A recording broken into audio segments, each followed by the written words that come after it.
the garage today we have the Lexus LS 500 F Sport. Now this is a stately competitor to the Mercedes-Benz S-Class as well as the BMW 7 Series.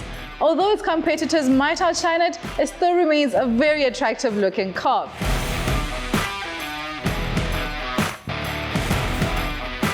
Now this is the sports derivative we have here today, and it's sprinkled with F Sport badges all around it. This model comes standard with 20-inch alloy wheels, and beyond this vast bonnet lies an F Sport specific spindle grille. Talk about the bonnet. What is under the hood, Brenwyn? Now you might see that 500 designation and expect to find a 5-litre V8 engine beneath the lengthy prow of this Lexus LS. But that is not the case. Instead, you get a 3.5-litre V6 strapped with 2 turbochargers, which is good for 310 kilowatts and 600 Newton meters. Ample motivation for a large luxury sedan tipping the scales at 2.6 tons.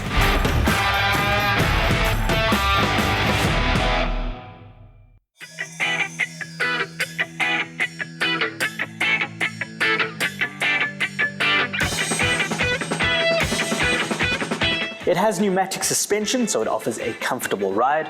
And while this might be the F Sport version, you are certainly aware of its length and girth whilst behind the wheel.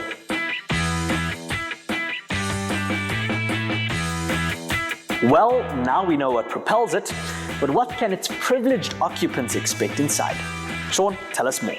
Well, the best way to describe this LS 500's interior is old school charm. You'll see what I mean.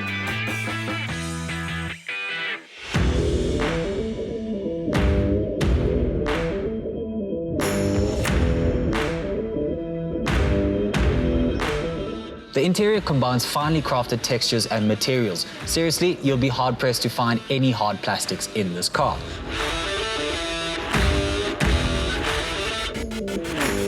What isn't particularly brilliant is this infotainment system. I don't understand why Lexus perseveres with this touchpad system, as it's very difficult to use and is not intuitive at all.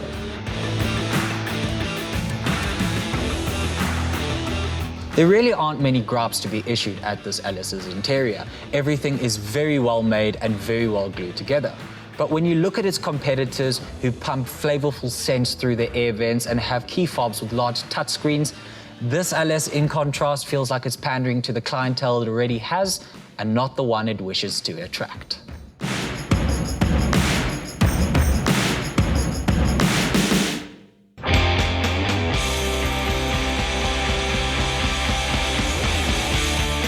Looking back through the chronicles of history, the LS in its earlier iterations bore a striking resemblance to the Mercedes-Benz S-Class of the era.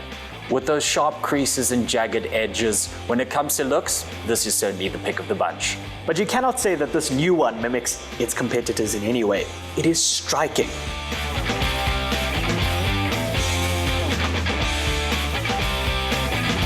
Inside, the cabin is quite big, very vast, with sumptuous leather seats, with a wonderful handcrafted feel, and is perfect for housing any dignitary. My only gripe, and this is a long-standing Lexus criticism, that infotainment system, not good. Don't be fooled by that sport badging. It certainly is not one of the most dynamically capable cars in its segment. Ideally, you want to be driven in the Lexus LS rather than drive it. And that is where it excels.